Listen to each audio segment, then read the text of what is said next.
Hello അസ്സലാമു അലൈക്കും. ഇന്നത്തെ വീഡിയോയിലേക്ക് എല്ലാവർക്കും സ്വാഗതം. ഇന്നെന്നുണ്ടാകുന്ന സാബുദാനൻ്റെ ബജ്ജി അതെങ്ങനെ ഉണ്ടാക്കുന്നത് നോക്കാം. ഞാനില്ലേ 6 ബട്ടട്ട എടുത്തിന് വലിയത് 1/4 കിലോ സാബുദാന പൊത്തിരി വെച്ചിന് 2 മണിക്കൂർ. പിന്നെ ഇതില്ലേ 100 ഗ്രാംസ് ഞാൻ കടല എടുത്തിന്.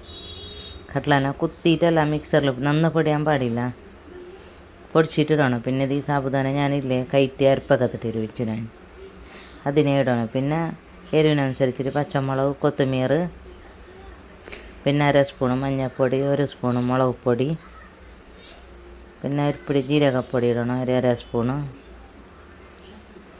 പിന്നെ കുരുമുളക് പൊടി, മല്ലിപ്പൊടി ഇടണം 1/2 സ്പൂണ്. ആവശ്യത്തിന് ഉപ്പിട്ടിട്ട് മിക്സ് ആക്കിയിട്ട് എടുക്കണം ഒരു സൈഡിൽ ഇതേമാതിരി. പിന്നെ ഇതേമാതിരി നല്ല തിളപ്പാക്കാൻ പാടില്ല, അരിപ്പൊടി തടിച്ച തന്നെ ഉണ്ടാക്കിയിട്ട് എടുക്കണം. ഇതേമാതിരി എല്ലാം ഉണ്ടാക്കിയിട്ട് എടുക്കണം മുമ്പ്. പിന്നെ ഞാൻ ഫ്രൈ പാനിലെ എണ്ണ വെച്ചിന്. എണ്ണ ചൂടാകുമ്പോൾ നല്ല സ്പീഡിൽ വെച്ചിട്ട് തന്നെ ഇടണം, സ്ലോ വെക്കാൻ പാടില്ല, പൊട്ടിപ്പോകാൻ സാധ്യത ഉണ്ട്.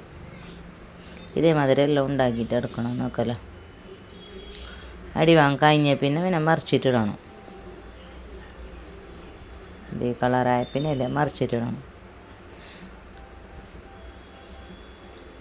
ഇതേമാതിരി എല്ലാം ഉണ്ടാക്കിയിട്ട് എടുക്കണം. നോക്കല്ലോ, നല്ല കളർ തന്നെ, ചുവന്ന ടേസ്റ്റി കഴിക്കാൻ. പുതിയതായിട്ട് ആരും കാണുന്നുണ്ടെങ്കിൽ ലൈക്ക് ഷെയർ ആക്കാൻ മറക്കണ്ട. അസ്സലാമു അലൈക്കും.